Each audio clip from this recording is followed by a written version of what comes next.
consultant from Ignite Within for computer information science and entrepreneurship. And Justin Porter, he is a CPA, CFP from JD Wealth. He's a JD Wealth advisor and principal from Porter WM for wealth management.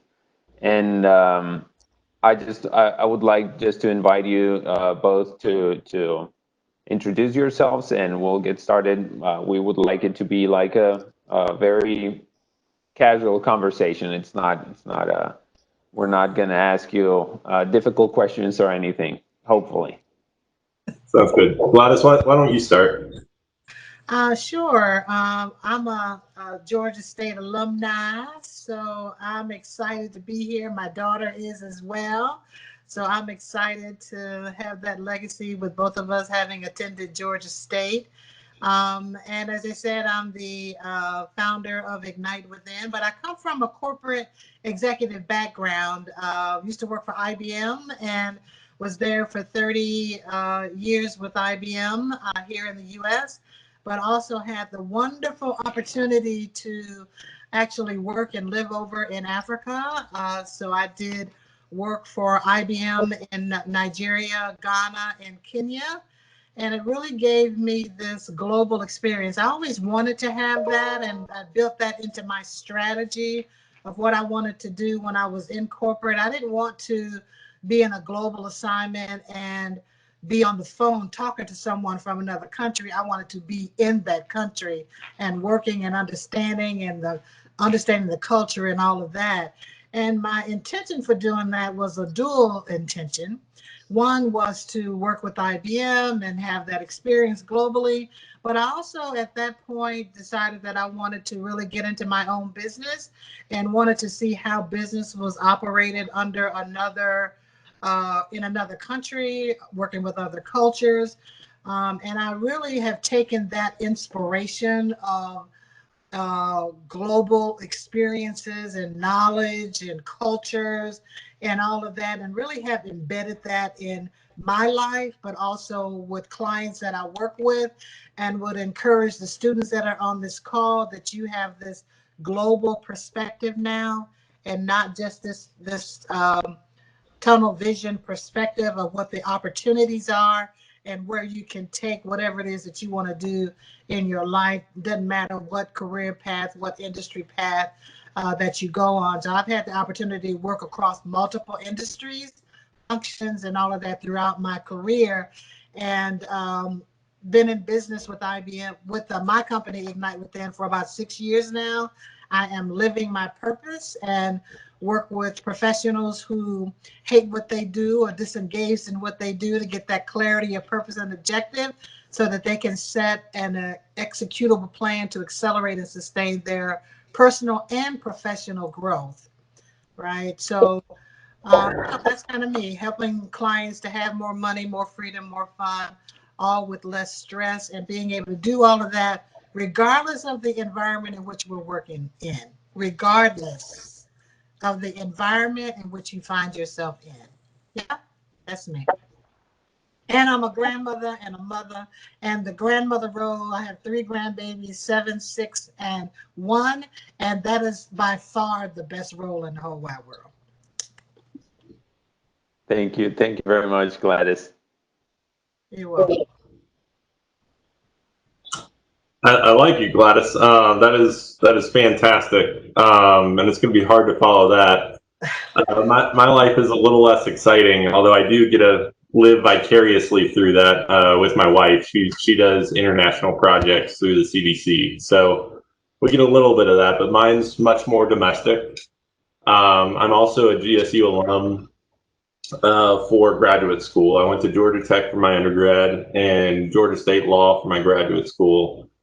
Started my career in accounting. I was specifically with Fraser and Dieter in their tax department, and I felt like between what I was seeing professionally and personally, my family was going through a life event.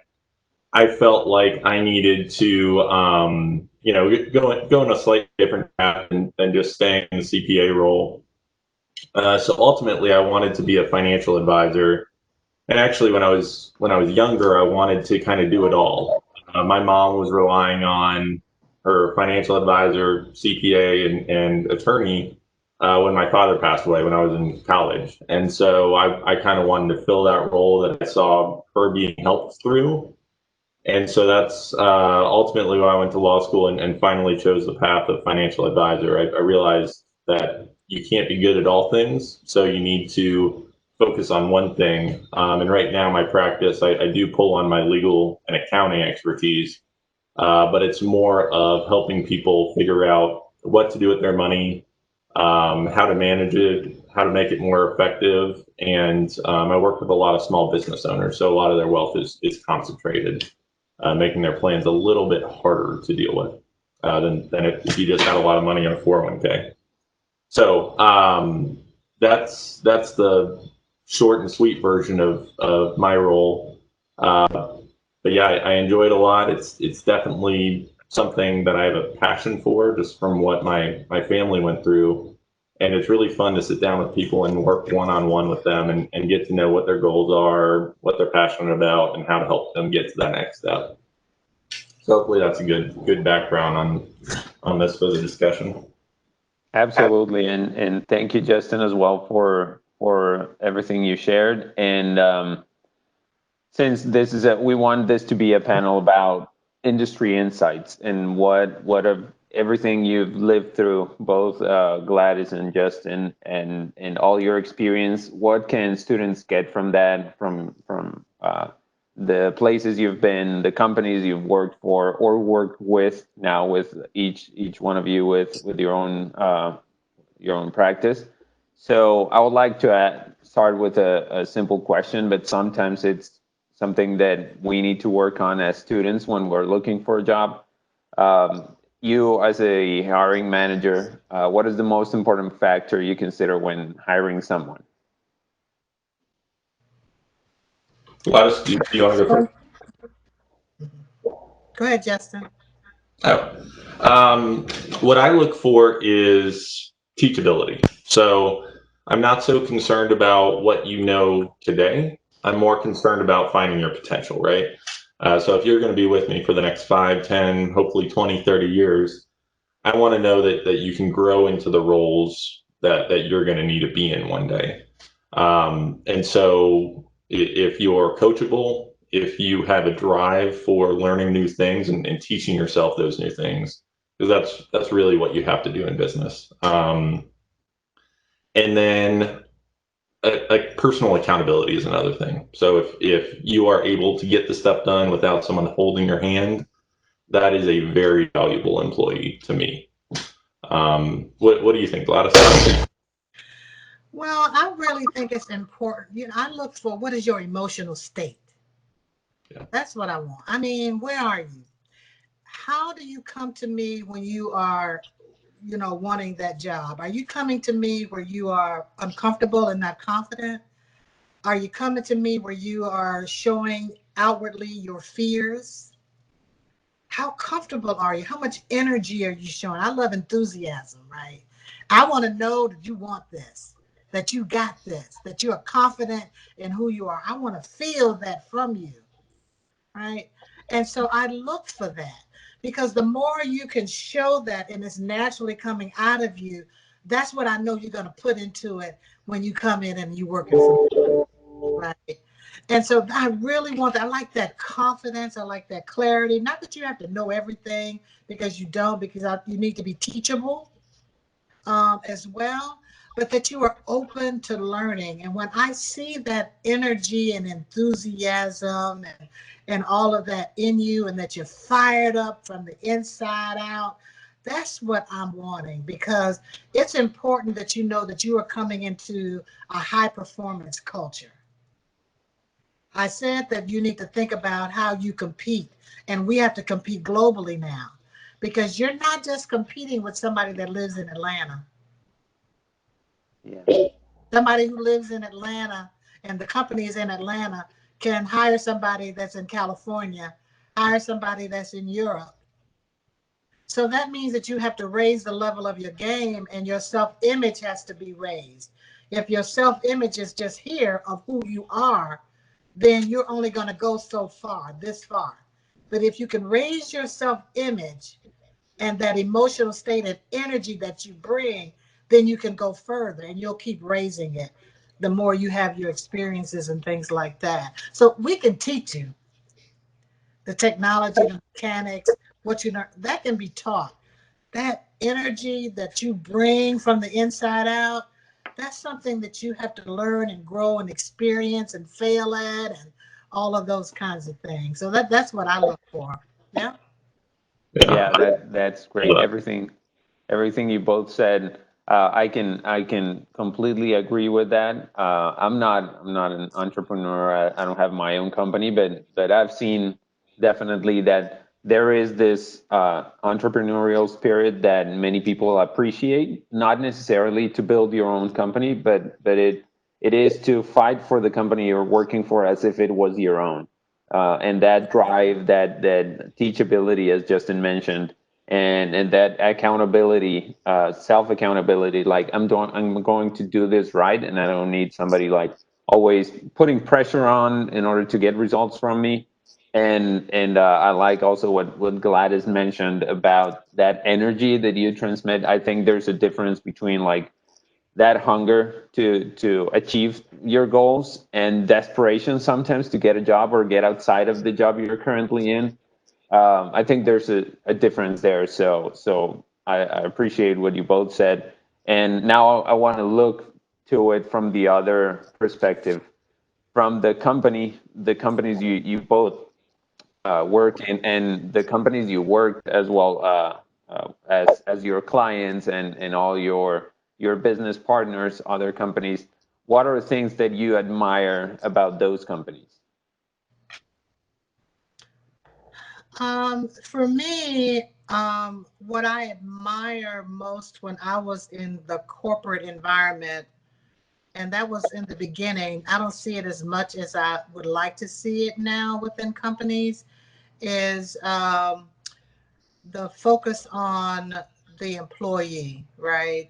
There's a lot of focus on the numbers. And I know, Justin, you're a numbers guy, and I believe that all companies have to look at the bottom line and profitability and growth and marketability and market share and all of those kinds of things. But I think that there's a way to balance out being able to have that and also understanding the value of the employee, because it's the employee that gets you to your end number, right? You don't get there by yourself. And I'd like to see the pendulum swoop back a little bit more, where there's more focus and alignment with the and understanding of the value of the employee to get them to the goal, right? So when I see that within an organization, that's what I'm looking for, where I want that organization to want to see growth in people that don't mind failure, right? Because if you don't have some kind of failure, that means you're staying in this comfort zone, right? And failure within reason, right? But it's okay to fail, and not like I have to fear failing, because you learn from failure. You grow from failure. Success comes from failure. Otherwise, you wouldn't know what success is. So that's what I look for and what I cherish among companies and leaders, that I work for within organizations is that having that balance between the numbers and the people. And the people being your clients, people being employees, as well as how you're balancing the numbers, and not so much where it's all about the numbers, because I think then you miss out. And I think you miss out on growth and profitability when you don't look at the balance. Yeah, I would agree with that. For me, when I went somewhere and I just really loved the experience, it was about the people that I was under. If they really took an interest in my career and building my skill set, and kind of investing in me for the future, that meant a lot. And so if you get the chance when you're looking at these companies to really get to know not just who the hiring manager will be or the HR people, but the person you're going to work under, I think that would be awesome. And it would tell you a lot about the company too, right? If they're willing to introduce you not just to the people that are in charge of hiring, but to the people you're going to be working with. that gives you a sense for their culture as well. So for me, it was definitely the people I worked closest with that made me admire a company or not. But a lot of that comes from the top down, right? So if things aren't good at the head office, things generally trickle down throughout the company, and you'll get a sense for that as well. Yeah, that's how independent can you be in your thinking, right? Or is it always somebody telling you exactly what to do all the time, micromanaging and all of that? If you're a creative person, want to be innovative, and I think also to build your skills, you have to, I want you to want to work for a company where you can have some independent thinking, learning, being teachable, but also being able to utilize your own creativity and individual thinking, because that's where your growth comes from. Right. Mhm. And remember, you are in these organizations and working for companies, not just for them, but you are also doing it for yourself. So are you getting out of that company what it is that you want? And also, are you even clear about what it is that you want? What do you want to get out of it? Where are you wanting to go? Where are you now? What are your gaps? How do I close those gaps? And will this organization allow me to get that learning, that knowledge, so that I can grow individually, again, so that you can be marketable within the company and marketable outside of the company? Yeah, Absolutely. and it's not just growing in your technical skill set, whatever your field is, right? So I've worked at companies where they kind of told me to stay in a cube and crank out whatever the project is. And then there's been other companies where they're kind of pushing you to spread your wings a little bit and get out, build your social skills, maybe build your leadership skills. Those are things that I've noticed, particularly in the professional services industry, where you reach a certain level and you've only focused on technical skills, and then you have to start leading people. You have to start meeting people in other professions to work collaboratively with them.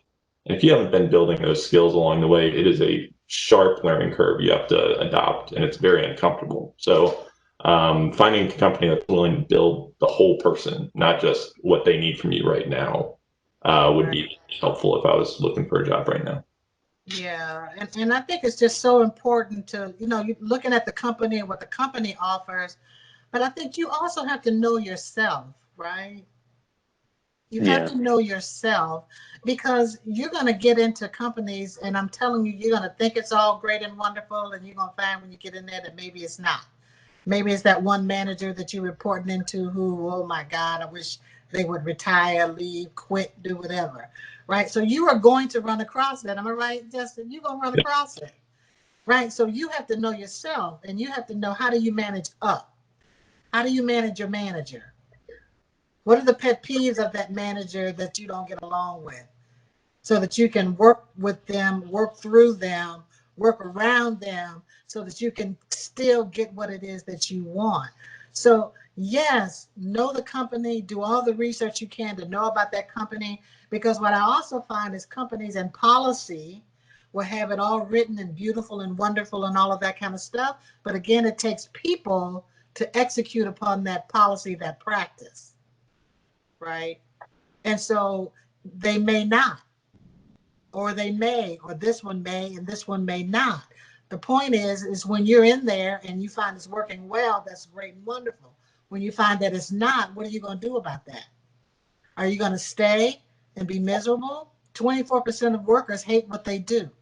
63% are disengaged, according to a Gallup poll, but they still stay stuck, scared, broken within those positions. So that's why it's important that you know yourself and are confident in yourself, like I talked about in the beginning, so that you know if things are not right, if you get those signals, right? I talk about signals that we get when change is coming, those internal signals of frustration, anger, sadness, whatever that is within whatever environment that you're working in. And those signals are coming as you understanding, well, why is that? Why am I frustrated? And why I don't want to go in here every day? What is going on? Why am I not having this right relationship with my man? What is going on? And you determining what should you do about it, versus, well, that manager needs to change, that company needs to change, and all of that. What do you need to do? What do you need to do personally? Exit out, understand what gaps you have to change those skill gaps and up your game. What do you need to do? Right? It can be a combination of things. That's why it's important that you know yourself. Right? Yeah, definitely. And I love the last part you said about what are you gonna do? Because one time and again, I keep hearing people mention, and I've lived through it in companies I worked before, like managers saying, okay, identifying the problem is easy, and always coming up with problems is easy to see. But don't come here to me with a problem if you don't have at least one solution, one proposed solution. So what are you going to do? And that's getting to be more and more important. And I loved also what Justin said about the soft skills that you're building throughout the way. Because once I heard from an entrepreneur, he mentioned sales skills are never gonna be bad to have, or I don't remember exactly how he put it, but he was like, whatever you do, you will always it will always come handy if you have several sales skills, because first, to get the job, you're selling yourself. So you need to sell yourself well. Then, when you get the job and you have an idea, you need to sell that idea. What you mentioned about managing up and also managing to the sides. And there's several articles and papers about managing up, down, and sideways. That's really important. And sales always comes in handy.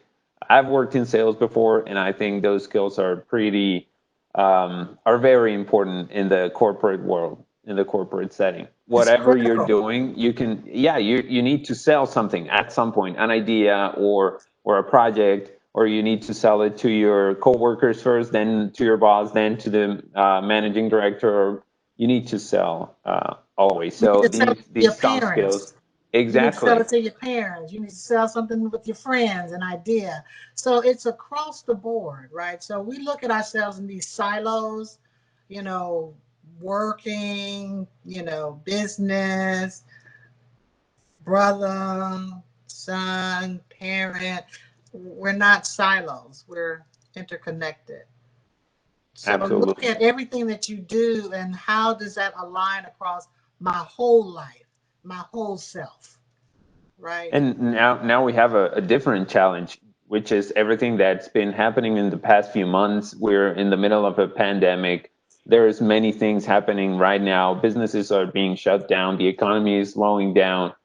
I mean, these are definitely unprecedented, tough times, difficult for job search. It's been tough, difficult for a company to increase sales, to increase their market participation, everything. It's difficult right now. So I would like to ask you as well, taking into account everything that is going on right now. Um, how has the organization you're in, your organization, changed? What are the new challenges, and how is this? You mentioned as well the company culture, and also people like being in a position in which they hate being there, which is very related to the company culture. How has all of this around inside the or not around, but inside the companies have changed with this pandemic and all these current events? Justin, you want to go or you want? Sure. I'll take that. So my company culture is just me, right? So I'll answer this a slightly different way to give you a better view of it.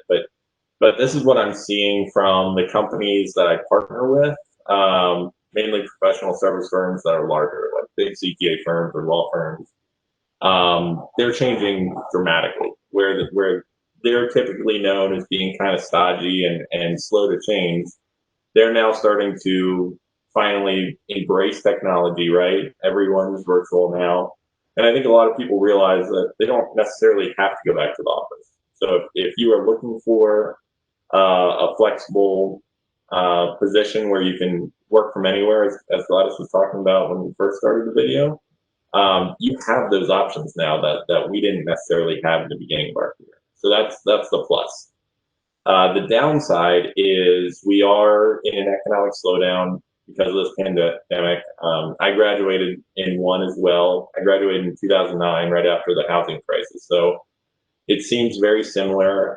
One thing I would urge you to do is, as these companies are changing, one of the things they may do is devalue you a little bit, right? So they need to hire, but they know they have a larger pool of candidates. You're looking for a job.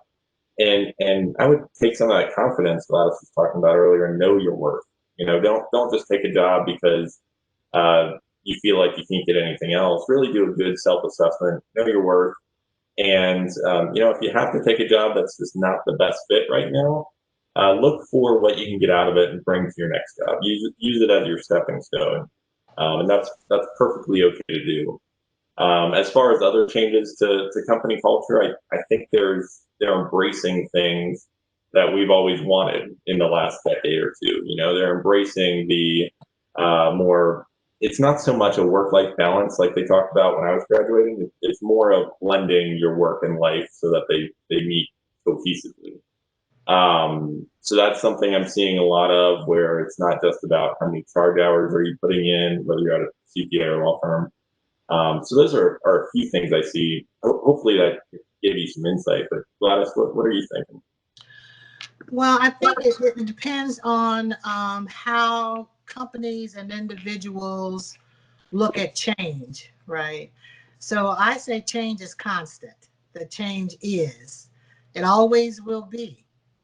And if you were an organization or a company or a business or an individual who thought that a change event happened and, oh, I can't wait to get through this change event, then you didn't prepare yourself for it, right? You didn't model your business, model your organization, model yourself as though change could hit you at any moment. So when that change event happens, as you talked about, Justin, in 2008, there was a financial crisis and people were losing homes and people were homeless and didn't have jobs and students were graduating and couldn't get a job. Well, look at where we are today, same thing. But if you thought in 2008, oh my gosh, I got over that, and then you're going to continue life as normal and your organization and business as normal, and then you hit another bam, they hit you upside the head, and you'd still operating as though you were operating before 2008, then you are struggling right now. You may be going out of business right now. You are laying people off right now. But I talked about signals. If you were an organization, an individual who didn't ignore those signals of what happened before, and I wasn't prepared before, but I'm going to be prepared now, and you modeled your business to be able to be flexible with whatever happens and not frigid when change comes, then you're more successful. Then you don't have to make these drastic pivots. You can be creative because your mind is open, because I'm flexible now. As an individual, if you've saved money as opposed to spending all of your money, and I can't go 2 days without, getting income coming in, then you're so frigid you can't understand. And so your change and what you have to do is going to be more drastic. Do you understand? So so it depends. Where are you as an individual? Where are you as an organization? What lessons did you learn so that you were better prepared?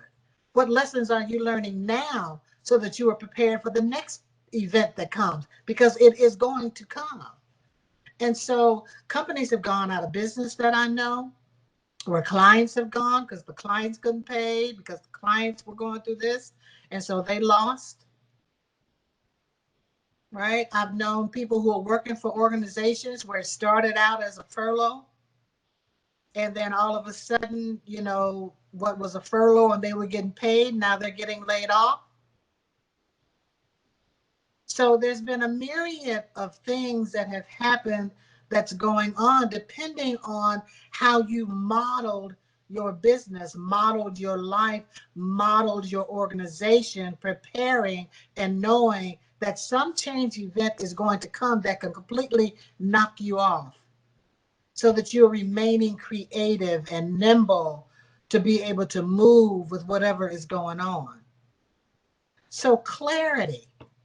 So when this all happens, now you're in this place of, oh my God, of uncertainty, right? What's going to happen? What's going to happen next? I don't know. Am I going to be able to keep the business? Am I going to? Everybody goes through that place of uncertainty and getting clarity about what is the organization uncertain about. So that's what I see organizations doing, having to take some time. You know, we run 200 miles an hour with these fleeting thoughts about stuff. Well, guess what? This coronavirus, it says, sit your butt down and let's take some assessment and let's get some clarity about what is it that you really want.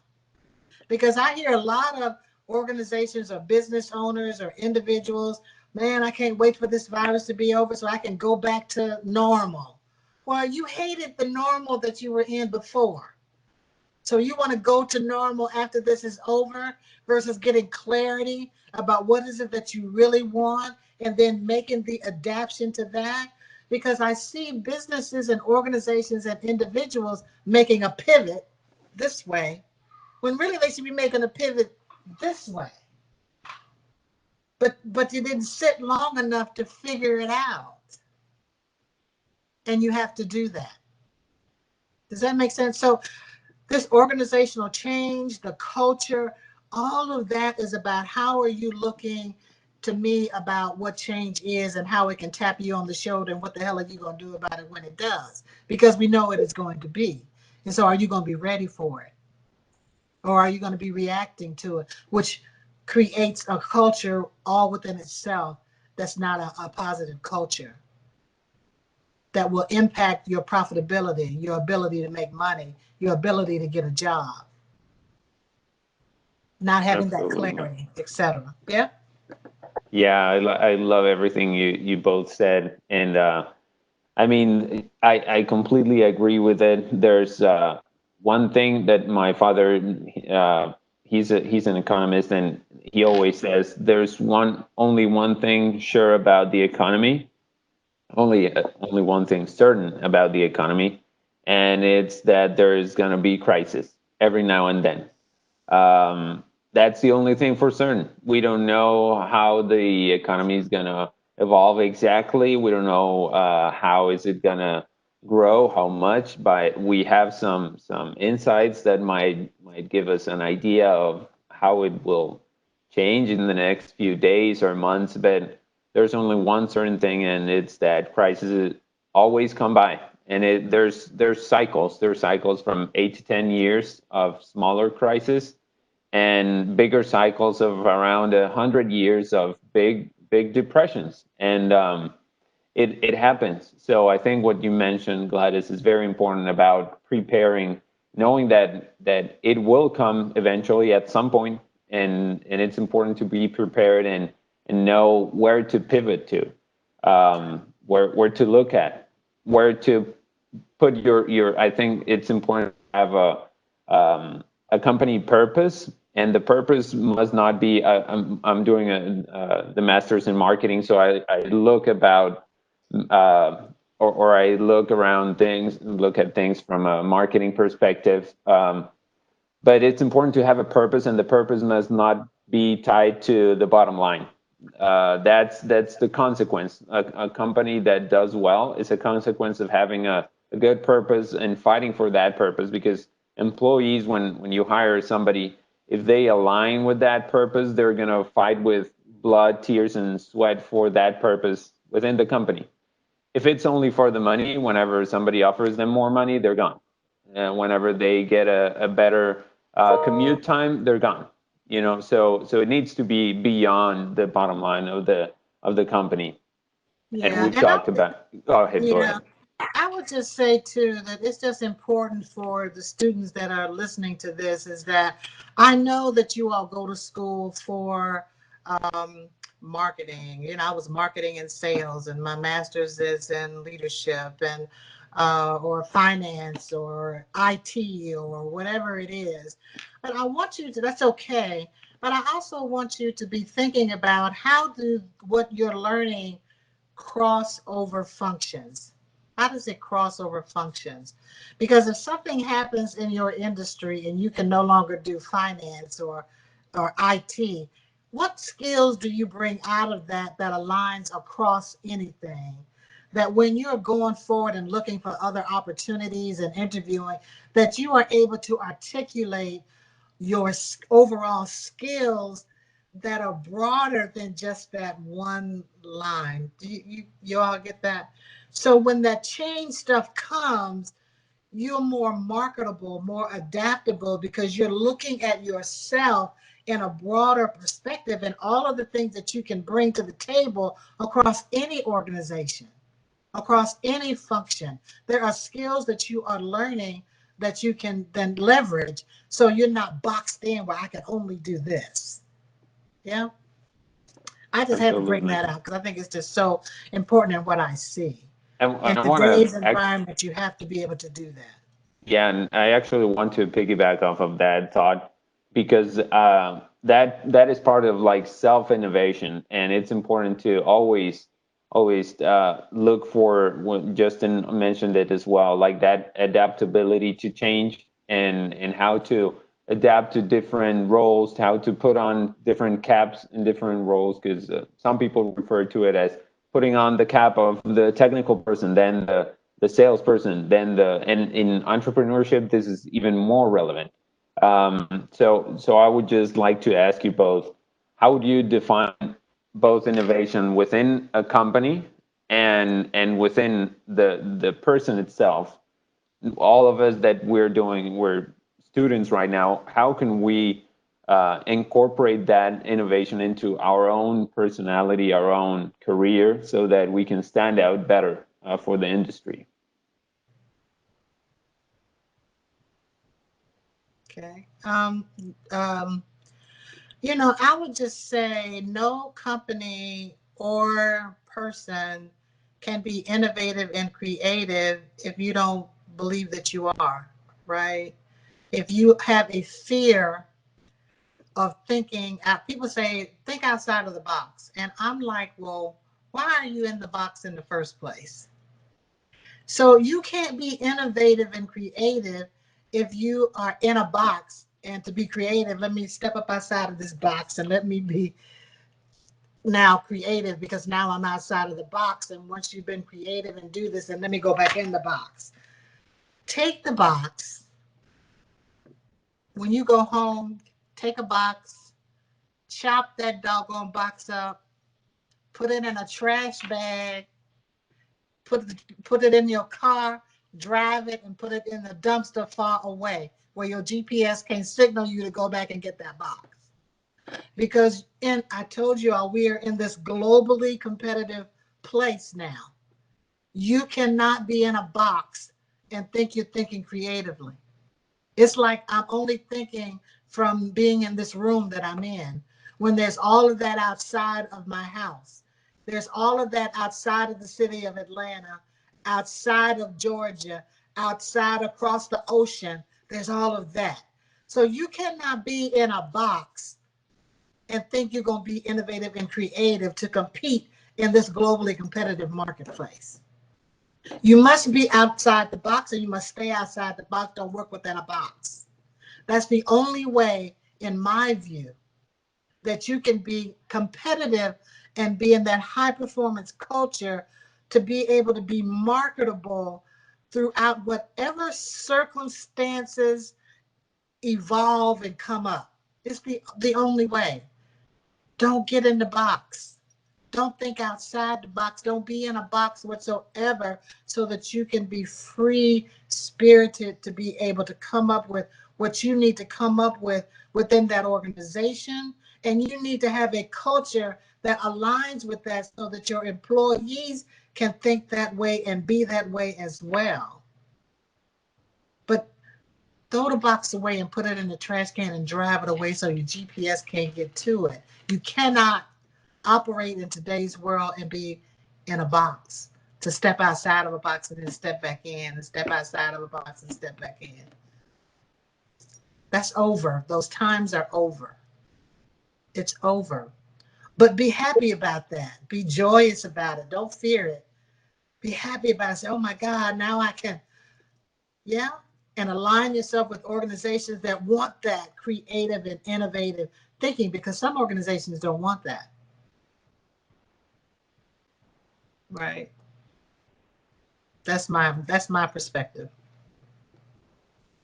But before I get into innovation or anything like that, I think if you walk away with nothing else from this webinar, just modeling yourself after the way Gladys communicates would do you a great service. I mean, her ability to create mental images as she's communicating is fantastic, and that's one of the most powerful ways to communicate. So I wish I had a little more of that, Gladys, but I hope you guys can kind of copy that. But let's jump into the innovation side. So for me, it's most innovations come when you spot a problem, right? So if you can just find a small problem in what organization you join, whether it's big or small, you don't have to change the whole company or the whole industry. Just find a problem and start working to fix it. It might not be within your role, or you may get some pushback from the organization. I got a ton of that when I was trying to change the way we did certain processes, and ultimately I never changed the organization. But just doing that work, trying to push the envelope forward for these companies, really helped me when I started my own, because I knew what processes I wanted to take and implement on my side. I'd already done the work there. So for me, if you want to be innovative or creative, even if you don't think of yourself as being a creative person, you can always find a problem and start trying to solve it. So that's the way I would say you can be very constructive while innovating at a company. Yeah, I so agree with you, Justin. Everything starts with a problem. Everything starts with you have to be a problem solver. Everything begins with the problem. All needs. Nobody's going to buy anything from you. Nobody's going to hire you if you're not coming in there to solve a problem for them. What is that problem that they are trying to solve within that organization? What problem does that manager need to solve? You should be asking them that in the interview process. What's your greatest problems that you're trying to solve that you're looking for your employees to help you with? How do you align with, and what are the solutions and expertise that you can bring in helping them to solve that? It all begins with the problem, because there's a pain associated with that problem. If they don't have a pain, then, and so tap into that, research it, understand it.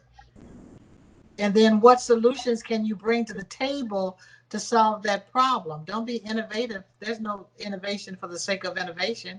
Creativity for the sake of creativity. It's about solving a problem, like Justin said. That's major. Yeah, I agree with everything you said, and it's important to always be that problem solver. If it was an easy, and sometimes I've seen people stuck at some problems, and it's like, this is too difficult. And I think the way to go about it is, if it was easy to solve, then they would not pay you for that. They would hire a person a lot cheaper employee if they needed a simple problem to be solved. So it's always important to stay focused on new creative solutions, more efficient, less costly solutions. All this needs to be incorporated as well. And I think that I would like to start winding down just because of the time. But I would like to ask you one last question related to, what are these transferable skills in the industries you are currently working in that would be important for students to work on? These soft skills that you consider the most important, other than what we've already discussed about problem solving and innovating and creating solutions.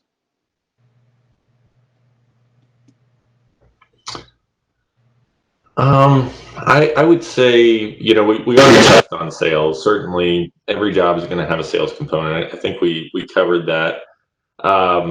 Another thing I would really focus on is being able to learn. That's never going to go away. It doesn't stop after college. And going back to something we discussed earlier, where you might transition industries, you may transition companies, and you're going to have those transitional skills that we're kind of touching on. But it's, I guess your undergraduate degree only gets you that first job, and so being able to continue learning is going to prepare you for the rest of your life. So figure out how you learn best and develop that skill, because that's ultimately going to drive your long-term growth. I would say one of the most important transferable skills to me is how to influence other people to help you get to what it is that you need. Without influence, yeah. So how do you influence your manager to give you what it is that you need in order to grow your career within that company? How do you influence a client to do business with you? How do you influence your parents to align with the direction that you want to take in your life? How do you influence your boyfriend, husband, daughter, children? How do you influence them to help you to achieve the objective that you want to achieve in your life? Learning that art of influence is really important, because without you influencing and the ability to influence, and to influence means that you are confident, that you have clarity, that you have the ability to communicate and articulate what the vision that you have for what it is that you're wanting, the point that you want to get across.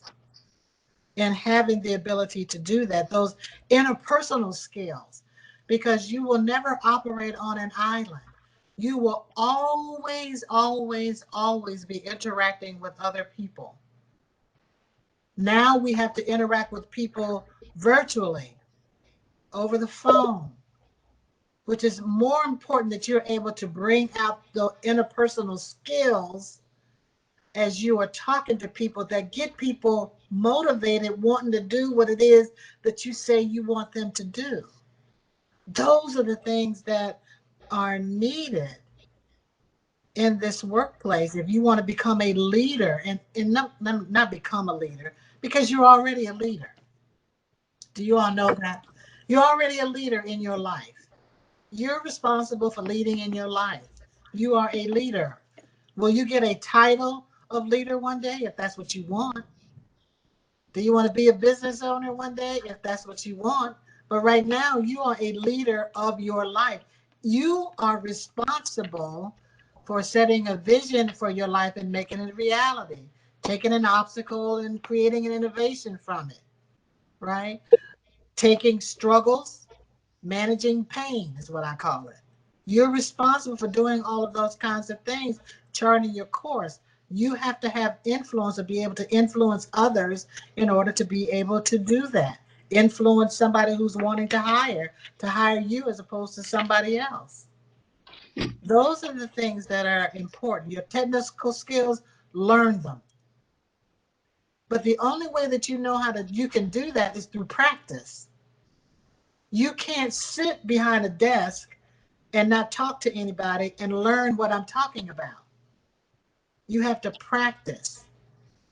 You have to get with people who know more than you. I talk about the turtle. The turtle. The perspective of a turtle is here. Yeah, I know you can only see what's on the ground. The perspective of a giraffe is up here, right? They can see over the trees. They have a vision. They can see more direction. That's their perspective. But the perspective of a turtle can only see down here. And what happens is your perspective as a turtle, or is your perspective up here?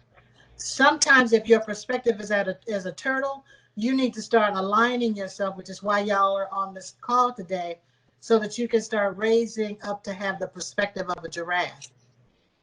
Once you get that perspective of a giraffe, if you are aligning yourself with everybody who has a perspective of a turtle, whenever you try to tell them what it is that you're trying to do, they're not going to get it. They won't understand. So you may be telling somebody, trying to influence people about what you want to do because I've got this perspective of a giraffe.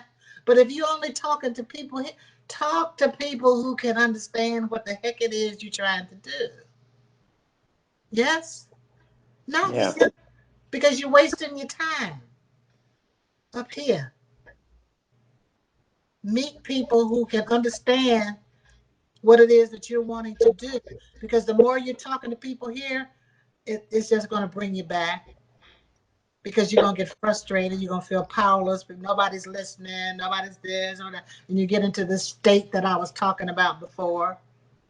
Yeah. That's just Yeah. what I would say. Yeah. And I like all the imagery you use, as Justin previously said as well. And I love the way you put it. And I think that, of course, several times during this call, it's been mentioned the technical skills are important, and it's important to work in that. But I think my main takeaway is it's important to work on those soft skills. That's what differentiates like a great technical person from that other leader, let's say in an organization that will jump from one position to another, that is able to get from different perspectives, analyze different perspectives of the same problem. That person is the one who's going to make a difference and make a change. So I would just like if everybody could write down, or whoever wants to write it down through the chat, all the students, if you can write quickly your key takeaway from this webinar we had. I don't want to miss the opportunity to thank you both. Thank you, Justin, and thank you, Gladys, for your time. And I'll just give you a couple minutes to give one final thought, your takeaway as well for students. Any advice, any final advice? Because I just want to be very cognizant of everybody's time. But I really, really appreciate you were here, and I appreciate your thoughts and everything you shared today. So thank you for that. Yeah. Thanks for having us, Alejandro. Gladys, do you want to go first? I would just say, and thank you for having me. I mean, this is like I'm living my purpose. And so being here with Georgia State students, my alma mater, and being there, and I remember where I was when I was in school and my insecurities and all of that kind of stuff. And that's why I love doing this kind of thing, because I want to take you, help you a little bit more to be more fearless in what you're doing. But, the one thing that I would tell you is your life is not cast in stone. Whatever it is that you decided that you're going to do and go to school for, whatever curriculum you're deciding to do, it's not in stone.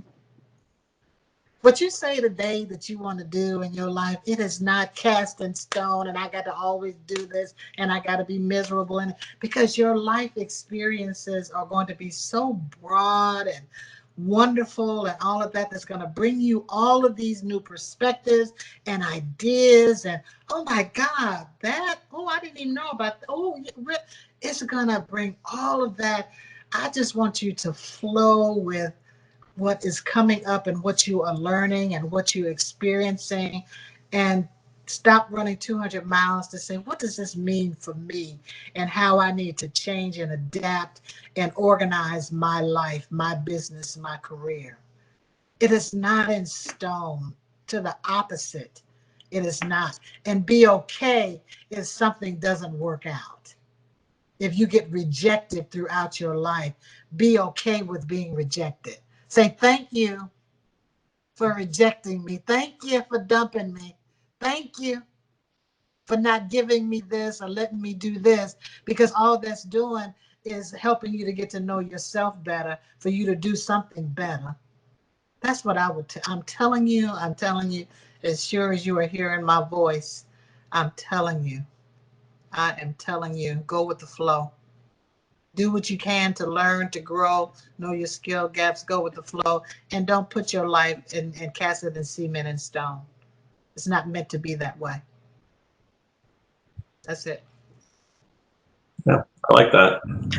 I guess what I would say is most of this hour we've talked about working on yourself, right? And you are your biggest asset. The skills you have, whether they're soft, technical, whatever, they're certainly a big asset in your life. But one asset that I personally ignored earlier in life because I was pursuing only working on myself, right, is the people I know. So your network, I'm sure at GSU they've talked about network and all that kind of stuff. But it's just amazing to look back and see, the people I used to hang out with, now they're impacting my business or they're in a position to really make change at this other organization. And the people around you, as Gladys was talking about a few minutes ago, they're going to have the largest impact on you personally, right? In terms of how you grow. So surround yourself with good people to go from the turtle to the giraffe, as she was saying. But also just keep in touch with as many people as you can because you never know where they're going to end up or how they're going to be able to impact you later on. And it's very surprising to see. So hopefully that's helpful. Thank you for that. And there's one last question here in the chat, I guess, for Gladys. A student says, what should we do more detailed to be more creative and find more opportunities or be more ready for changes, and how to find another giraffe, as you mentioned? How to find other giraffes. Look into organizations that's again, you got to be clear about what it is that you want, right? So when you have some clear, not that you all have to be like perfectly aligned, don't think about that. But what is it that you're looking for? And then just go and find or Google. You can Google organizations that are aligned, financial organizations, HR organizations, IT organizations. And you can join those memberships. They have free things all the time. If you're interested in entrepreneurship, when I came from corporate, I didn't know anything about being an entrepreneur. I joined organizations and I went to free stuff so that I can just hear and listen. But when you get there, you have to know how to introduce yourself and say who you are. You can't go there and just be silent, right? And you can even do that when you're on these Zoom calls and all of that. But you have to put yourself out there to meet people, to connect people in whatever way the environment is bringing that to you. To be creative again, you have to be open and not be fearful. If you're scared of what somebody is going to say or not say, or nobody wants to hear me, or nobody's going to want to, meet with me, or nobody's going to talk to me, or I don't know what to say and I don't have it all perfectly aligned, then you're not going to do anything. Because I remember I told you about the self-image, and if your self-image is here, you're only going to go this far. So you have to work on your self-image, and that's a continual thing, to work on your self-image so that you can continue to grow. And the more you have that positive self-image, and like Justin said, know your worth, the more you'll be willing to step out there and take some risks. Because you got to take risks, right? And as you're taking risks, you're going to be told no. But like I said, if somebody tells you no, just say thank you. And then go on to the next one. And they say no, thank you. Learn. How could I have said it differently? What could I have done differently? Maybe that wasn't the right person. Maybe that wasn't a giraffe, right? Adjust and keep doing it. Adjust, learn, keep doing it. That's what you have to do. Finding opportunities. What are the opportunities that you want? Being clear. What opportunity do you want? Right? If you're not clear about that, then getting some clarity around that. Right. Georgia State, you all have mentorship programs. I know I'm a mentor to several graduate students, as well. So my, ignitewithin.org, there's a free consultation. Click it, schedule it, and come talk to me for 30 minutes and let me hear what's happening with you, and I can give you some guidance and direction. Ignitewithin.org. I would love to do that, to help get you that clarity that you need, to give you some direction, some aha strategy moments. Yeah. So that's a way to do that. But joining these things that Georgia State has given to you and being a part of it and asking questions like you just asked so that you can get answers. This is all a part of it. And this is not just for while you're in school. This is a life lesson. I believe in life lessons. You will always do this. Always, always, always, always, always, always, always until you're no longer breathing. And be thankful for every breath that you're taking, because that's every breath is an opportunity. When you breathe in, that's an opportunity. Yeah. Thank you very much. I answered that question. Yeah, and we just went over a couple minutes, but I really appreciate you both for being here, and appreciate every single student that joined us. I hope you got something valuable from this webinar, from this chat. So thank you very much, everybody, for being here. Thank you all. Look forward to future ones. Absolutely. Have a great rest of the week, everyone. See you, Justin. Justin, I'm going to reach out on LinkedIn to you. Sounds great. Thanks, everybody. All right. Bye-bye.